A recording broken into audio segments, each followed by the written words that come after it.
Of Rums Cakes, and I hope we're all doing well. So I hope you've been enjoying the videos that we've been doing over the last few weeks. This little video that we're going to do this weekend is a bit of a departure from everything that we've been doing, as it's Father's Day this weekend. A few of you asked me about the chocolate cake that I posted and asked for the recipe, so I figured, you know what, why not? Let's create something a little special for all our fathers out there. So the cake is a Black Forest Gateaux, reimagined for 2020 of course, so it's pretty much like a basic chocolate sponge. Well, I say basic. A chocolate sponge with some whipped cream, cherry compote, some cherries and some dark chocolate. I hope you guys will enjoy and follow along and maybe create something special. Don't forget to tag me in anything that you bake using the hashtag RumsCakes. Okay guys, let's get to baking. Okay guys, so these are the ingredients that we're going to be using for this week's recipe. We've got some flour, we've got some coffee powder, we've got some vanilla, we've got some cocoa, it is a chocolate cake, some sugar, some dark chocolate, we've got our eggs, we've got some butter, we've got baking powder, baking soda and salt, we've got some buttermilk, and this week we are using, I believe these are, 7-inch tins with butter and cocoa powder and greaseproof paper put in the bottom.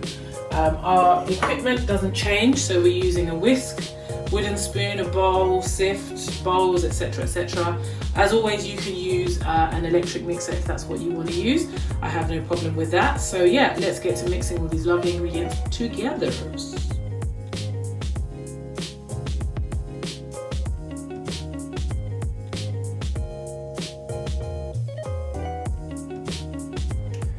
Okay guys, so the next step after sieving our dry ingredients, we're now going to sieve our cocoa powder.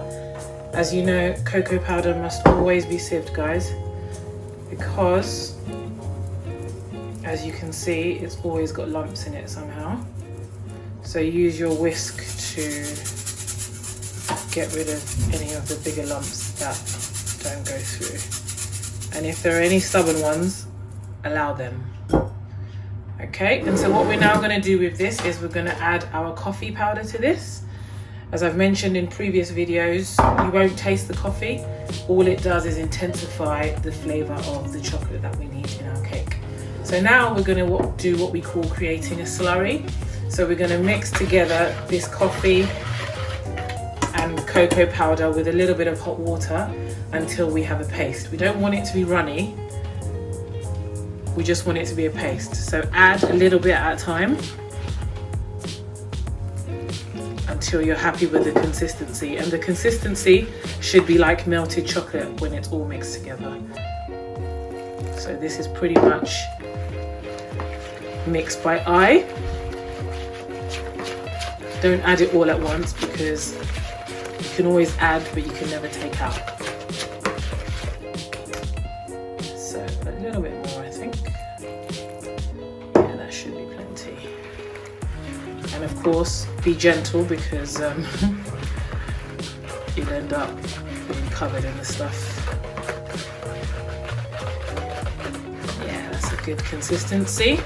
So it's literally just like ganache in many ways, which for those that don't know what that is, it's basically hot cream melted over chocolate. Meanwhile, I need you to melt your chocolate, your dark chocolate and your butter together. You can do that in the microwave or you can do that over the stove as I've shown you in a previous video.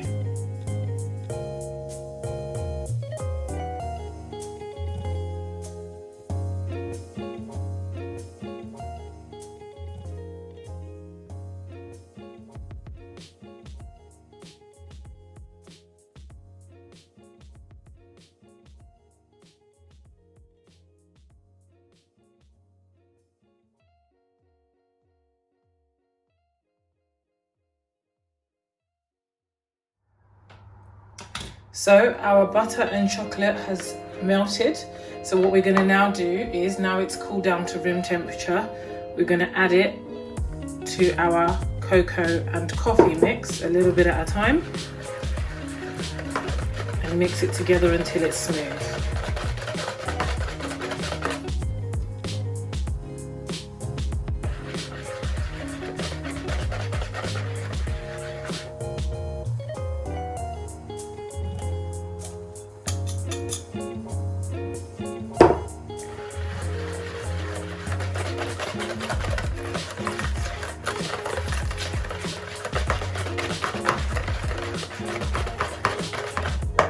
Okay, next step. We're now going to whisk together the eggs and the sugar. I'm going to add a little bit of vanilla to the eggs because they carry the flavour. You can eyeball it, teaspoon, however you want to do it. Add your eggs and sugar together and give them a good old whisk until they're light and fluffy.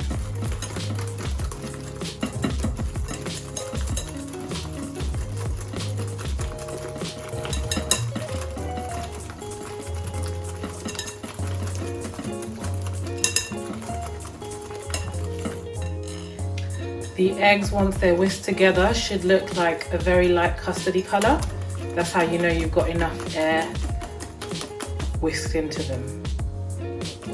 And so at this stage now, we're now going to add in our chocolate mix, which should be at room temperature. If you add this in while it's still warm, you'll end up with scrambled eggs, and we don't want that in our cake. So, a little bit at a time, add your chocolate mix. Just to remind you, this chocolate mix is the cocoa powder, the coffee, hot water, dark chocolate and melted butter. So give it all a mix together. Use every last drop. I will use a spatula off camera. Make sure that it's beautifully light, and then we're going to go to the next step. Okay, so for our next step now, we're going to add in our flour in additions of maybe thirds. So get a couple of big spoonfuls and a little bit of the buttermilk. It's lovely and thick. That's homemade buttermilk, hence why it's a little thicker than the ones you get in the shops. And just to remind you, buttermilk is basically milk and an acid, so you can use lemon juice or you can use white vinegar, your choice. So for the first addition, you can be quite strong with it to ensure there are no pockets of flour. And then for the second and third additions, fold in the flour using a spatula. So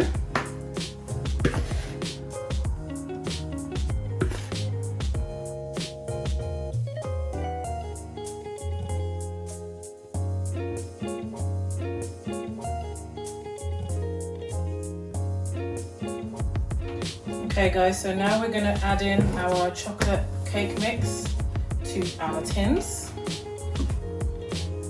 and you can eyeball this.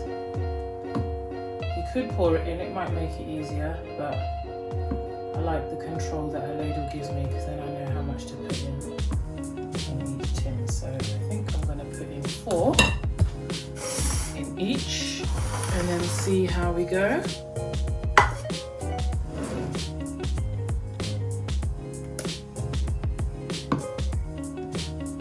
When you bake this, guys, this will bake at my favorite temperature of 160 degrees C, 320 Fahrenheit or gas mark 3.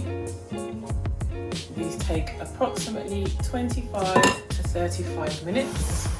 And when they're baked, leave them in the tin to cool for about 5 to 8 minutes and then turn them out onto our wire rack.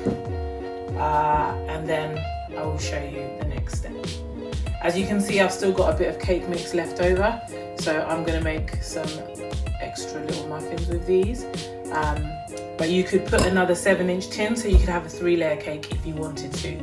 That's completely your choice. So these are going to go in the oven and we'll see them when they're baked. So the cakes came out of the oven and I've put them in cling film, and we're going to cool these down for at least an hour. But to speed up the process, I'm going to put them in the freezer just so that they can get nice and cold, and then I'll show you how I decorate the cakes. Okay, so we're back now and we're going to do the final stages, which is the decorating of the cake. So the cakes are out of the fridge, or the freezer in my case. They're cold to the touch, so they no longer have any heat whatsoever, any residual heat. So what we're going to need now for the filling is some cherry pudding. You get that in the tinned fruit aisle of the supermarkets. This one is like cherry and summer fruits because they run out of cherries. So but there are cherries in that mix. It's the same kind of taste. We've got some double cream there. We've got some vanilla. We've got some icing sugar. We're going to be using a bowl with a hand whisk. I'm going to whisk the cream by hand, but you can use an electric whisk if you want to. I've also got a spatula and a palette knife, but you can just use a regular dinner knife. And I've got a piping bag with a plain nozzle, just to show you that you can do the decoration without the fancy stuff. It can just even be just a plastic bag. It doesn't have to be a piping bag. So yeah, not as usual with the decorating, I don't do much talking. So I'm just going to show you how I get to it.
So here is the final product, my Black Forest Gateaux, reimagined for 2020 of course. It's a dark chocolate sponge with a vanilla cream, a cherry compote and fresh cherries on top. I haven't added the dark chocolate shavings as yet, I do have them here, but I'll add those in the picture so you get to see what it looks like. But I really wanted you to just get a sense of the cake as it is, freshly made. I hope you guys have enjoyed watching and baking along with me. Hopefully you'll be able to make something really special for your fathers this weekend, or your father figures, or your friends who have become father figures. It's been a real pleasure and a joy. So shout out to Chef Shanners for the idea. And I hope you guys will have a lovely weekend together with your families. And we'll definitely see each other again in the next video next week. So in the meantime, guys, take care of yourselves. God bless.